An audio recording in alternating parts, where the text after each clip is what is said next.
right. Next up is Michael Rispoli from Free Press, who's going to give us lessons on how to build an effective coalition to support public policy. Yes, of course. It's my friend. All right. That mean I got it? Absolutely not. Okay. All right. Lost a minute. All right. Hello, everyone. Happy Thursday. Sun is shining outside. My name is Mike Rispoli. I'm the Senior Director of Journalism and Civic Information at Free Press. Before you ask or throw any tomatoes, no, we are not affiliated with Barry Weiss. No, we are not the Free Press. Instead, Free Press and Free Press Action is a nonpartisan, nonprofit organization that for the past 2 decades has mobilized millions of people around the country to advocate for a public interest media system and to fiercely defend the First Amendment from corporate and government attacks. And if that's something that you can get down with, check us out at freepress.net. I'm here today to talk to you about what I've learned over the past 11 years since I've been with Free Press, organizing in coalitions to support local news in places like Pennsylvania, where I live, in places like New Jersey, where I grew up and was a reporter, and in many other states.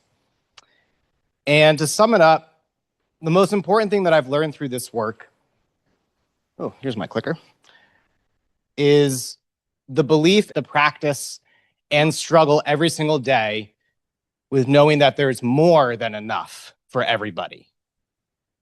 I will just say that before I go any further, and I actually say this to my kids a lot, I'm not sharing this because I think I'm smarter than anyone. You might disagree with me. I just know that I've made plenty of mistakes in my life, that I've learned from them, and I've tried to surround myself with people I respect and inspire me. And in many ways, this is something that I actually learned from many of you in here that I've gotten to know over the years. As a young local reporter, I worked inside of corporate newsrooms. I was surrounded by so many hardworking journalists, but I also experienced how commercial pressures were harming the industry I loved, how it shaped newsroom and my own decisions about what I decided to cover, and in many ways was something that was incompatible with what I thought the values of journalism were. And it wasn't until I became an organizer and began talking with people from all walks of life that I began to realize that they too were victims of the same corporate cutbacks and community divestment in local news that I had experienced as a journalist. And it wasn't until I began to learn more about media policy that I learned that the same corporate actors that were pulling back from our communities were the same ones dictating media policy. That often came at the expense of their own journalists and the health of our democracy. And so whether it's in the practice of journalism or the public policies that undergird our media, I and many of you have seen the damages inflicted upon our communities and our profession when industry comes before public interest. To me, the belief and practice of there is more than enough for everybody means putting the public interest ahead of journalism and its industry.